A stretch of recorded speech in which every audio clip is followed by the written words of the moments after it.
cannot solve these problems on our own, but together we can. As people of faith, we have been given a prophetic call. And what does the Lord require of you but to do justice and to love mercy, to walk humbly with your God? Micah 6:8.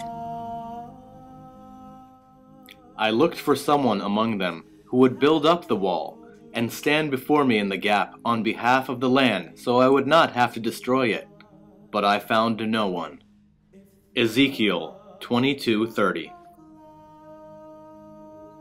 A moment of justice is better than 70 years of worship, in which you keep fasts and pass the nights in offering prayers and worship to Allah, the Prophet Muhammad, peace be upon him. Impact's purpose is to address injustices at their source. Como dice la palabra, impact es un impacto que yo sentí para poder trabajar en comunidad, en unión. But I didn't really get involved until tragedy struck my family last year. About a year and a half ago, 2 weeks before I graduated from college, my dad set fire to our house. He had bipolar disorder and abnormal paranoia, and it'd been a struggle for our family for a long time. He'd been in and out of jobs, and we knew for a long time that he needed to be in a psychiatric hospital.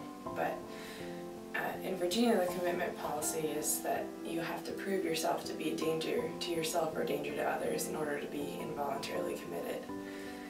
So prove it he did, and unfortunately, instead of being placed in a psychiatric hospital, he was charged with arson and enrolled into the criminal justice system, where he's been ever since. I was really involved in service activities and direct service charity type of work. And I kept seeing over and over the need for addressing the root causes of those issues and exploring more why people were poor, why people were hungry, why people were forced to come to this country from Central and South America and other places. There is such immeasurable effect on the community at large. I can do things that are sort of more nationally based. I can do mercy work that's very individually focused.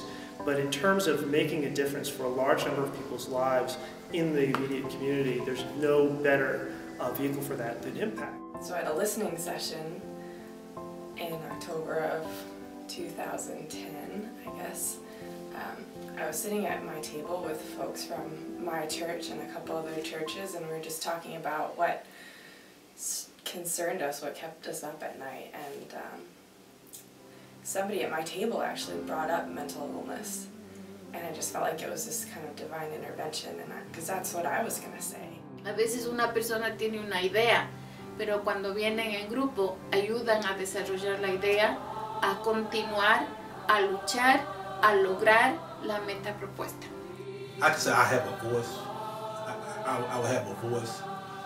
I would have an opportunity to learn more about the situations, the problems, the community problems. I'm used to congregations staying either within themselves or within their own faith community, but the chance to be part of something that brings together 31 different faith communities, ranging from Catholic through all the Protestant variations, through Muslim, through Jewish, through Unitarian Universalist, liberal, conservative, all working together, and not just to talk about things, but to actually do something and to have practical impact. It's one of the things that drove me here, and one of the things I'm really proud of being part of. Of course, it's always very encouraging to see so many different congregations and religions coming under one banner and actually working for one common cause.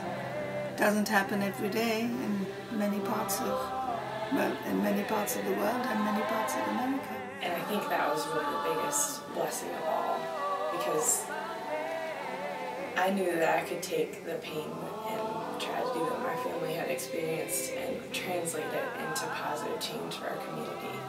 And Impact gave me that opportunity, and I don't feel like I could have done anything better with that situation.